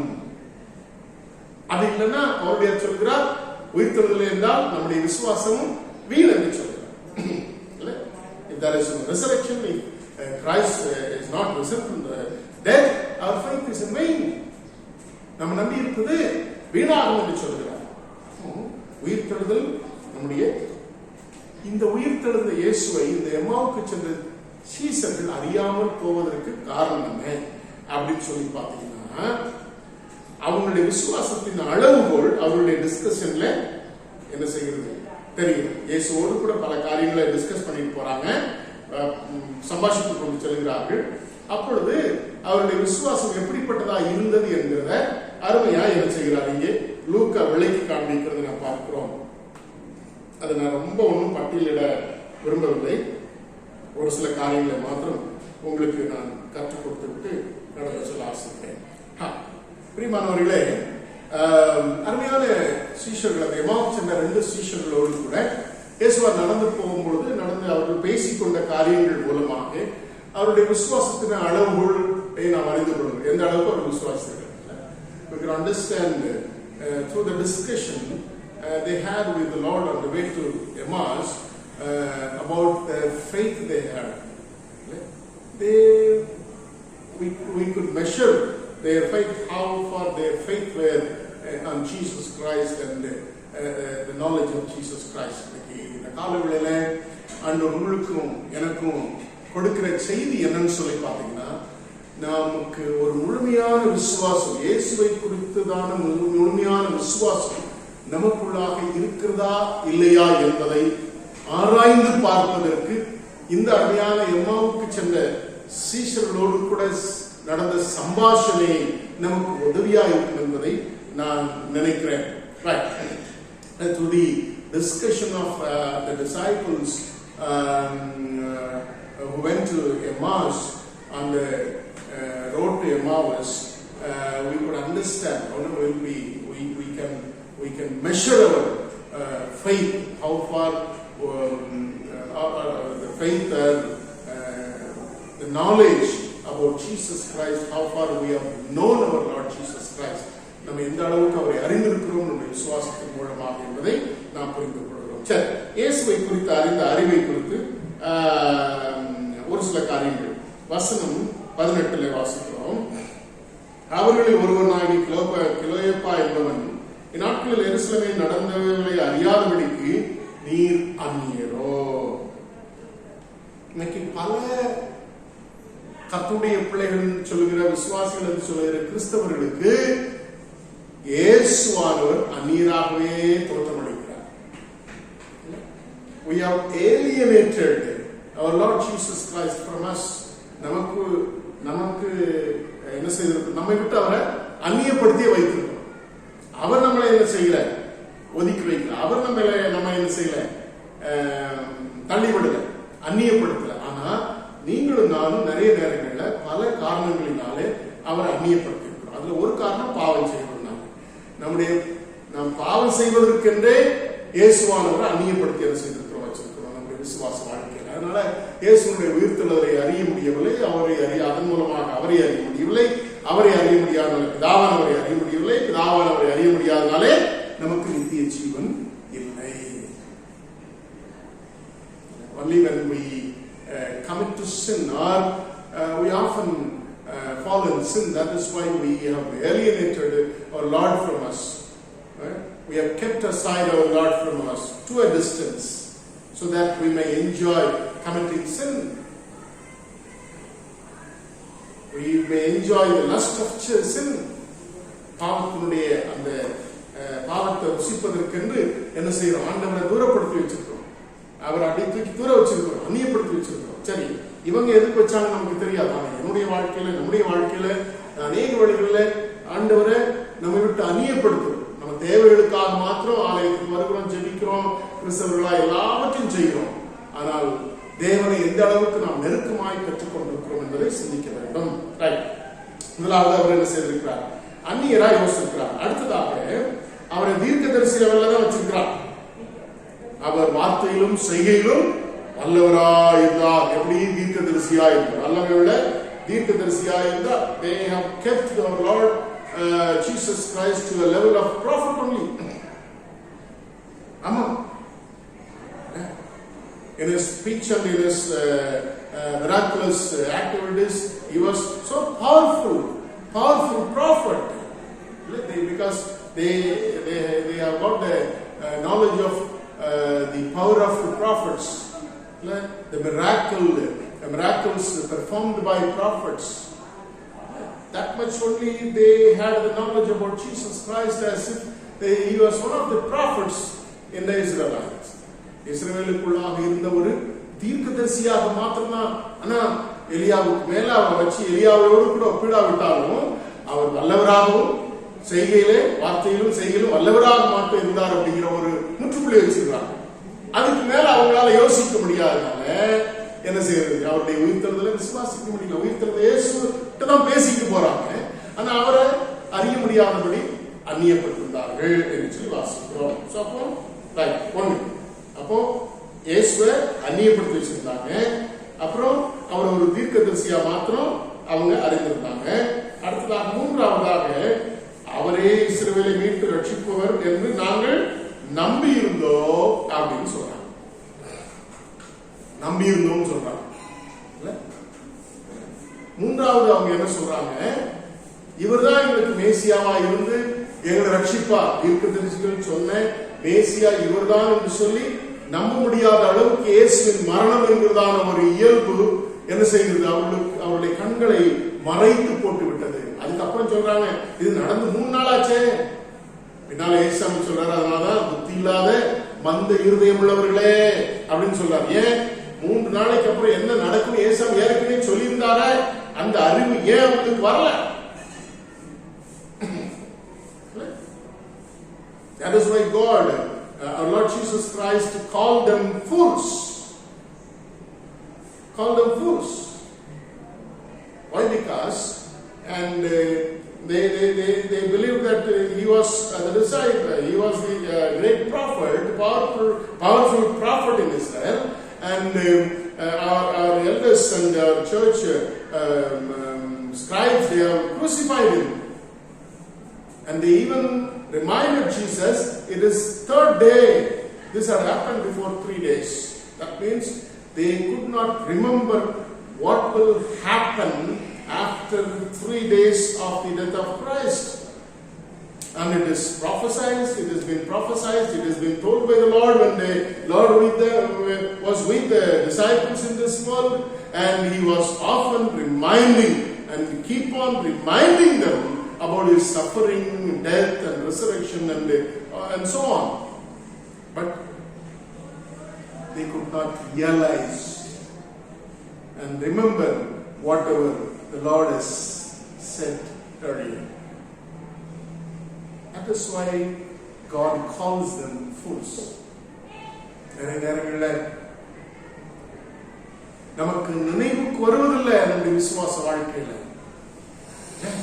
அப்போ என்ன நடந்துச்சு, செய்கையிலும் வாக்கிலும் வல்லவராயிருந்தார். அடுத்தது அவர் எங்களுடைய பிரதான ஆசாரியரும் அதிகாரிகள் என்ன செய்தாங்க, அவரை சிலுவையில் அடிச்சதோடு அவருக்கு முடிஞ்சிட்டு. They put a stop to their belief. அவருடைய விசுவாசத்துக்கு ஒரு முற்றுப்புள்ளி வச்சுட்டாங்க. அவ்வளவுதான், முடிஞ்சிருச்சு. Chapter close. ஒரு மனுஷனுடைய வாழ்க்கை மரணத்தோட முடிஞ்சிட்டுன்ற ஒரு இயல்பான நம்பிக்கை அவங்களுக்குள்ள இருந்துச்சு. இது நடந்து 3 நாள் ஆச்சு. ஐயா, நடந்து 3 நாளுக்கு அப்புறம் என்ன நடக்கும் ஏசாமி சொல்லியிருக்காரு, அது ஏன் வரல? அது சிலுவையில் அடிக்கட்டுமே, கொல்லட்டுமே, அடக்கம் பண்ணப்படட்டுமே, 3ஆம் நாள் உயிர்த்தெழுதல் சொன்னாரு. அதையும் விசுவாசிக்க முடியல. அவர் மாத்திரமா சொல்லி இருக்கிறார், ஆதியிலிருந்து தீர்க்கதரிசிகள் சொல்லி இருக்கிறார்கள். ஆக அந்நியராய் யோசித்தார்கள், செய்கையிலும் வாக்கிலும் வல்லவராய் இருந்த தீர்க்கதரிசி என்று சொல்லி விசுவாசித்தார்கள். நாங்க சிலுவையில் அடிக்கல, பிரதான ஆசாரியரும் இவங்களதான் சிலுவையில் அடிச்சாங்க. இது மனுஷனுடைய இயல்பு. Always blaming others. Only the disciples blamed the high priest and all the church officials who have crucified them officially, but in reality, it is we who crucified Jesus Christ. They could not realize that. They could not remember Isaiah chapter 53. The prophet says, it is for the sake of us he was suffered. அவர் நமக்காக துன்பப்பட்டார் என்கிற அந்த ஏசாயா தீர்க்கதரிசி 53 அதிகாரம் மண்டையில உதிக்காமலே போயிடுச்சு. அவங்களுடைய நினைவுக்கு வராமலே போயிடுச்சு. சிலுவையில் ஒரு முற்றுப்புள்ளி வச்சிட்டாங்க. That is the end of human being. That's it. Death is the end. They come to a conclusion that death is the ultimate end of a human being. It is not so. Through the resurrection of Christ, it is not so.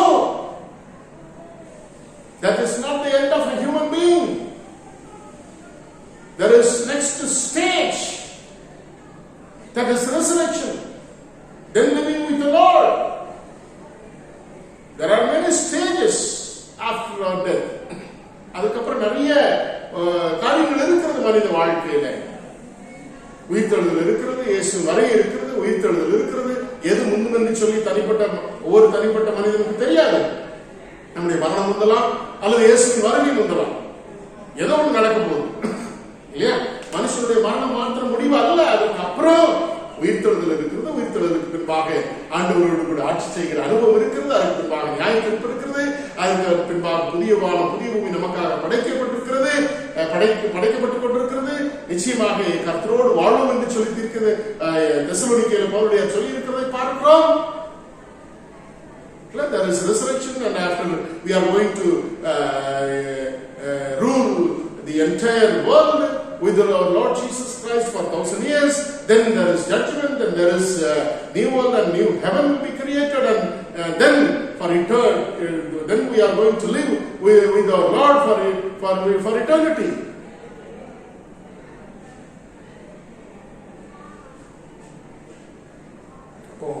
உயிர்த்தெழுதல் என்கிறதான ஒரு அருமையான ஒரு சத்தியம், ஒரு உண்மை, ஒரு மனுஷனுடைய வாழ்க்கைக்கு எவ்வளவு பெரிய ஆசீர்வாதத்தை கொடுக்குது என்கிறத நம்முடைய விசுவாசம் அதன் மேலதான் கட்டப்பட்டிருக்கு. And that belief only, the foundation is laid upon the resurrection only. The Christian the faith of a Christianity is laid upon the foundation for resurrection. உயிர்த்தெழுதல் என்கிறதான ஒரு சத்தியத்தின் மேலே கிறிஸ்தவ விசுவாசம் அஸ்திவாரமிடப்பட்டிருக்கிறது. அது இல்லைன்னா எல்லாமே போடும். மரணம் என்பது முடிவு அல்ல என்பதை கிறிஸ்தவ விசுவாசங்கள் என்ன செய்யணும். அப்ப அடுத்தது அவர் உயிர்த்தெழுந்தார் என்பதை சில ஸ்திரீகள் கண்டு என்ன செய்தார்களா? எங்களை பிரமிக்க பண்ணினார்கள். Often for many Christians, Christianity, the religion which they belong, often is an amazement to many Christians. கிறிஸ்தவ விசுவாசம் என்பது அனைவருக்கிறது ஒரு ஆச்சரியம். இந்த வார்த்தை பயன்படுத்தப்பட்டிருக்க ஒரு பிரம்மாண்டம். இன்னைக்கு கிறிஸ்தவம் என்கிறது அநேக விசுவாசிகளுக்கு என்ன செய்கிறது? கிறிஸ்தவர்களுக்கு பிரம்மாண்டமா இருக்கு. இயேசு உயிர்த்தெழுதல் ஒரு பிரம்மாண்டமா இருக்கு. அவங்க எல்லாம் சொல்றாங்க, this is the Christian faith. The Bible says, the Christianity says. What an amazing truth. அந்த அமேஸ்மெண்டோடு கூட, அந்த பிரமிப்போடு கூட நம்முடைய விசுவாசம் முடிந்து விடுகிறது.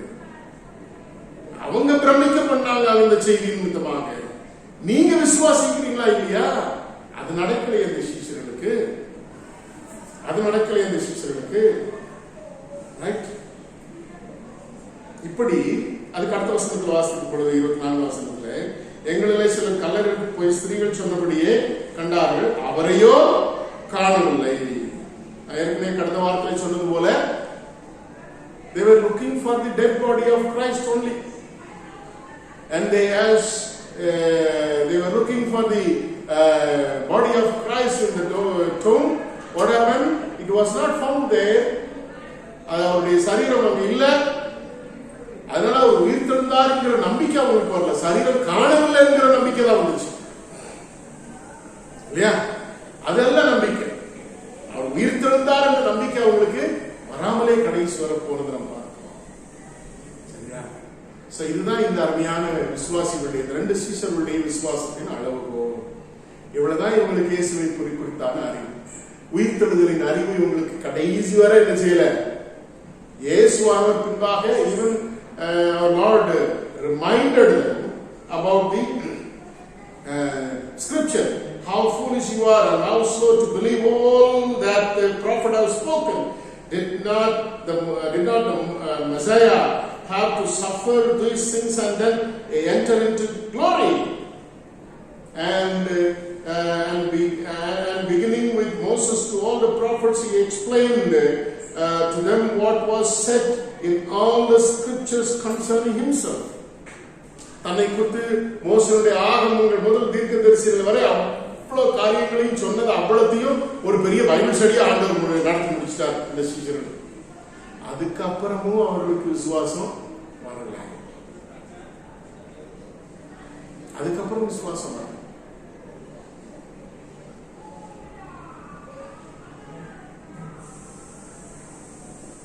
நிறைய கிறிஸ்தவ விசுவாசிகள் இப்படிதான் வாழ்ந்து கொண்டிருக்கிறோம். ஏன் அந்த விசுவாசம் நமக்கு வராமல் போய்விட்டது? கவனிங்கள். உயிர்த்தெழுதலின் அறிவை பெற்றுக்கொள்ள வேண்டும் என்றால், கடந்த வாரத்தில் சிந்தித்தோம், எனக்கும் ஆண்டவருக்கும் இருக்கக்கூடிய உறவை குறித்த அறிவு நமக்கு வேண்டும் என்று சொன்னார். Last week we meditated that we should have the knowledge of the relationship we have with the Lord. கடவுளோடு கூட இருக்கக்கூடிய உறவின் அறிவு. And God knows me very well. Our Lord knows me very well. ஆண்டவர் என்னை அதிகமாக அறிந்திருக்கிறார். உலகத்தில் இருக்கிற எல்லாரையும் விட ஆண்டவர் அதிகமாக அறிந்திருக்கிறார் அறிவு. கடந்த வாரத்தில் சிந்திச்சோம். எதை விசுவாசிப்பதற்கு அல்லது எதை அறிந்து கொள்வதற்கு? உயிர்த்தெழுதலை அறிந்து கொள்வதற்கு. இயேசுவின் உயிர்த்தெழுதலை, இயேசுவை குறித்தான அறிவை பெற்றுக் கொள்வதற்கு இயேசுவின் உயிர்த்தெழுதலை நிச்சயமாக அறிந்து விசுவாசிக்க வேண்டும். To have the knowledge of Christ, we should have the knowledge of His resurrection. Through the resurrection of our Lord Jesus Christ, we come to the knowledge of Christ Jesus and God Almighty, only true God.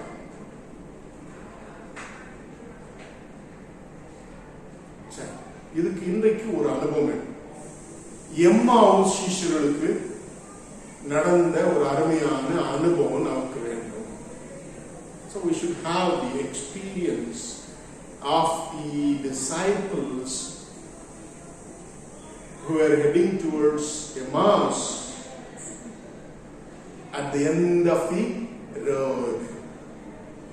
As they reached their village, and our Lord was just as if He showed as if that He was moving away, and they invited him.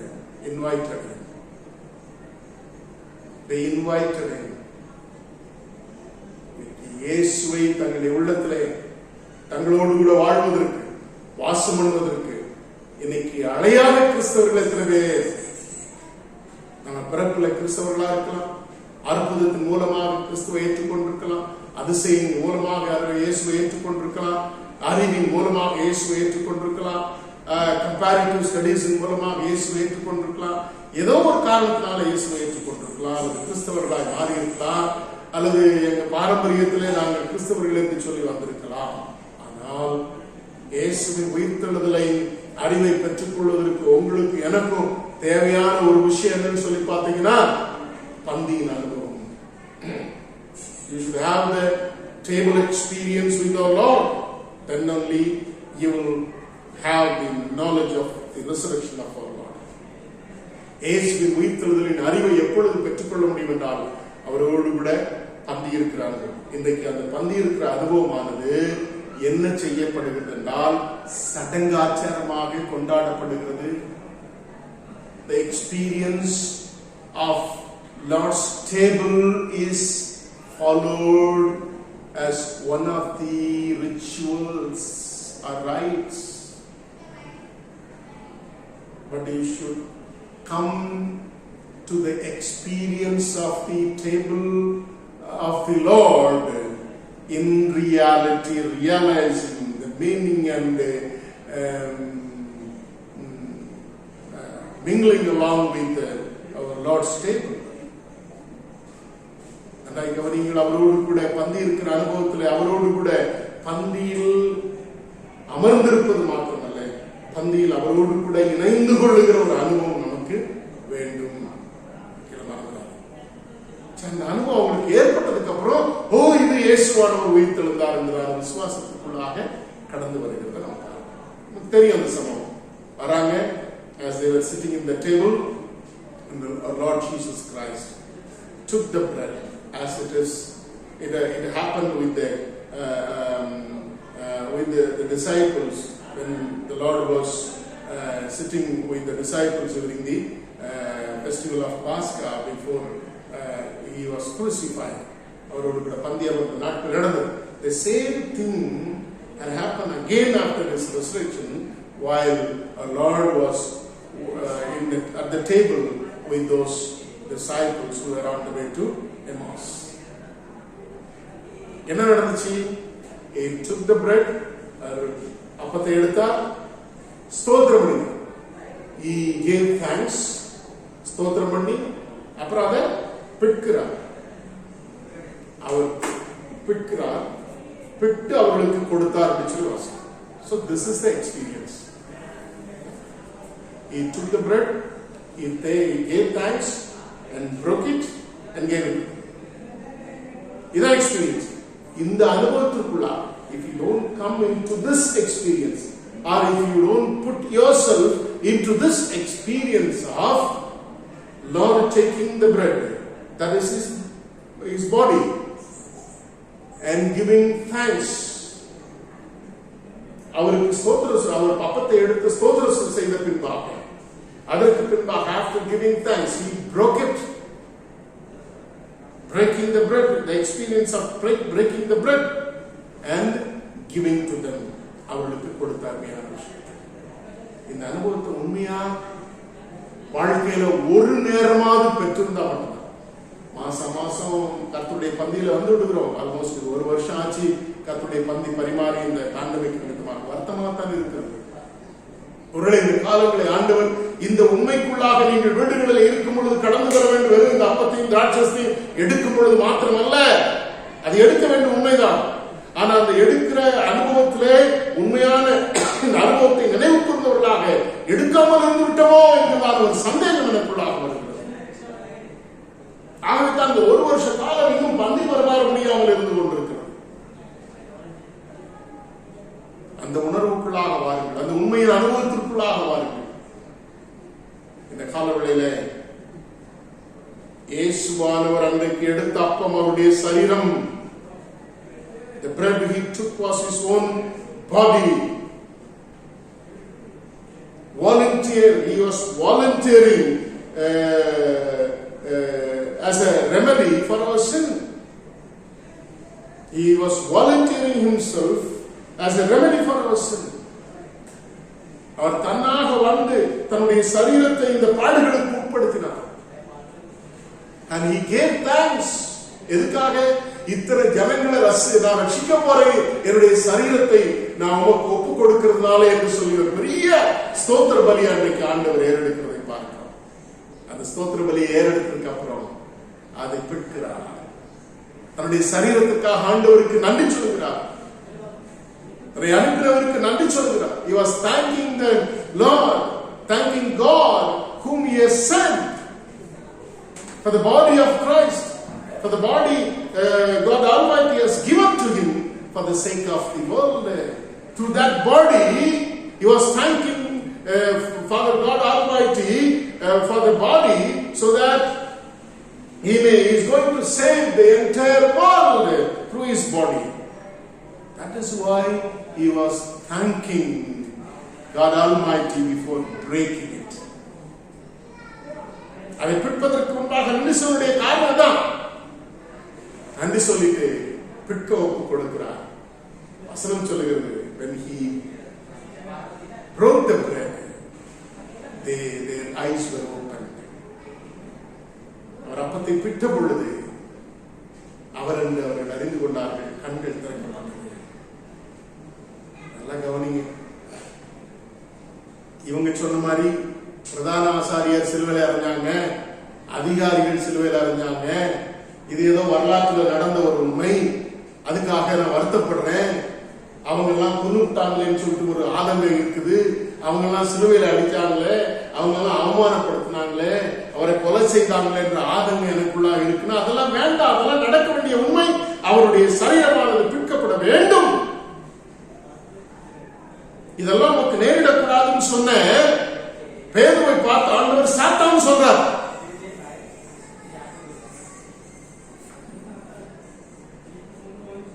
அது நடக்கணும், பாடுகள் நடக்கணும், அதுக்காக வந்திருக்கிறாரு.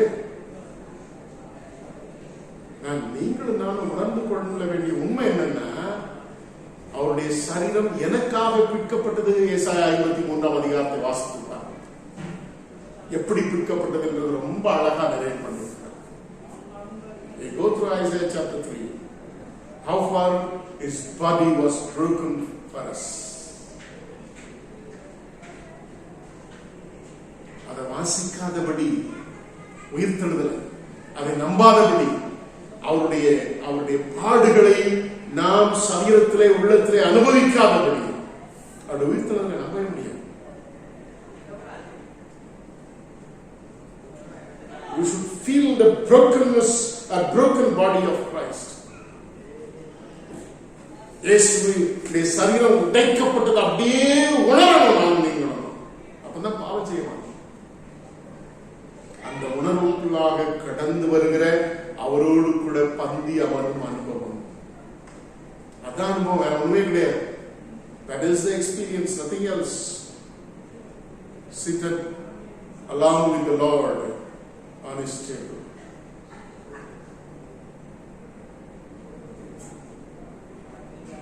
இயேசுவின் சரீரம் பிற்கப்படுவதை உணர்ந்து கொள்ளாத வரை இயேசுவின் உயிர்த்தெழுதலை நம்புவதற்கு நம்முடைய கண்கள் திறக்கப்பட மாட்டார்.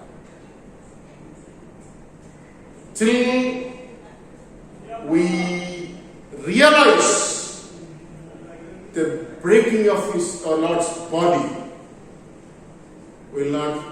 our eyes will not be open to understand and believe in the resurrection and come to the knowledge of resurrection of our Lord.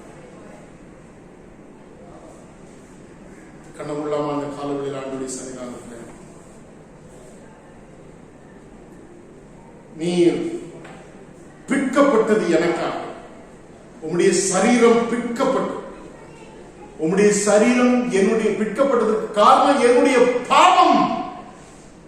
இயேசுடைய சரீரம் பிற்கப்படுதலுடைய அகோரத்தின் வேதனையை எத்தனை விசுவாசிகள் புரிந்து கொள்ள முடியும்? How many believers could understand the intensity of the pain, the agony of the breaking of the body of Christ?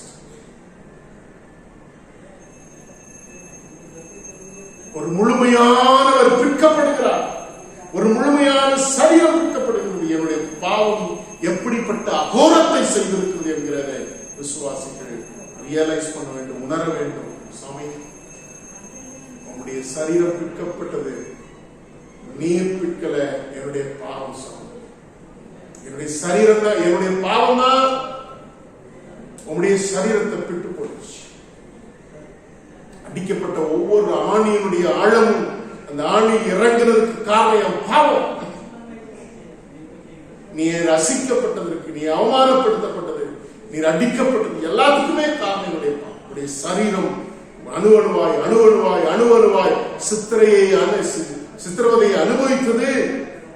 It is only because of my sin. You came across all sorts of sufferings and pain and agony when your body was broken.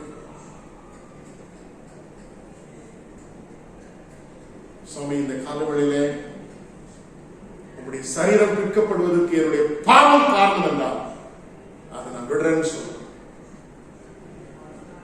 அதை விடுற வர இயேசுவின் உயிர்த்தெழுதலை என்னால் விசுவாசிக்க முடியாது. அந்த இயேசுவின் உயிர்த்தெழுதலுக்குள்ளாக என்னுடைய உயிர்த்தெழுதல் இருக்கிறது சொன்னோம். அப்படிப்பட்ட விசுவாசத்திலே தங்களை ஒப்புக் கொடுத்த பிள்ளைகளை நீர் ஆசீர்வதியும். இயேசு கிறிஸ்துவின் நாமத்தில் நாம் யாவும் எழுந்து தேவனுடைய நாமத்திற்காக ஆராதனையின் முடிவுக்கு கீர்த்தனைகளிலே 60ஆம் கீர்த்தனை பாடுவோம். கீர்த்தனைகளிலே 60ஆம் கீர்த்தனை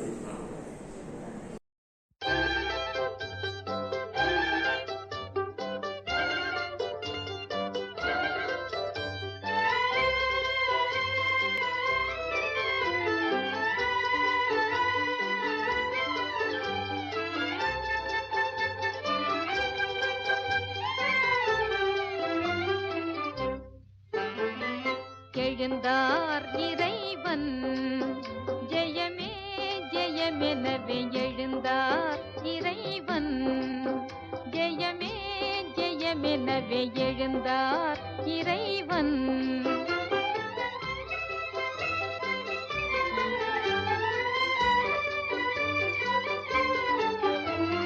விழுந்தவரை கரையேற்ற அவத்தழுந்து மனு குலத்தை மாற்ற போற்ற எழுந்தார் இறைவன் ஜெயமே ஜெயமெனவே எழுந்தார் இறைவன்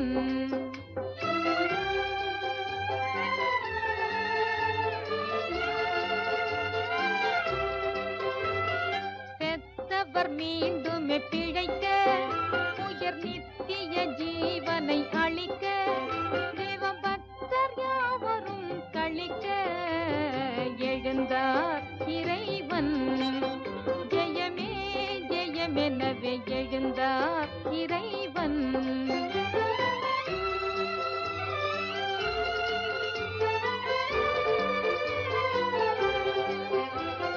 கருதிய காரியம் வாய்க்க தேவசுருதி மொழிகள் எல்லாம் காக்க நம் இருதிரத்தாரையும் சேர்க்க எழுந்தார் இறைவன் ஜெயமே ஜெயமெனவே எழுந்தார் இறைவன்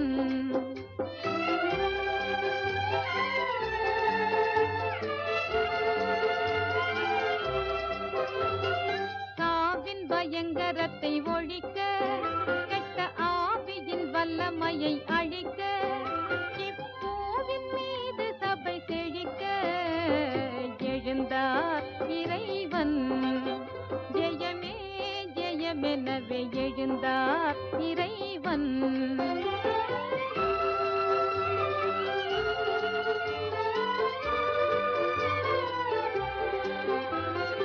ஏதும் தீவினை செய்ய தூயன் எப்போதும் என் நன்மை புரிநேயன் தப்பாது காத்திடும் நல்லாயன் எழுந்தார் இறைவன் ஜெயமே ஜெயமெனவே எழுந்தார் இறைவன்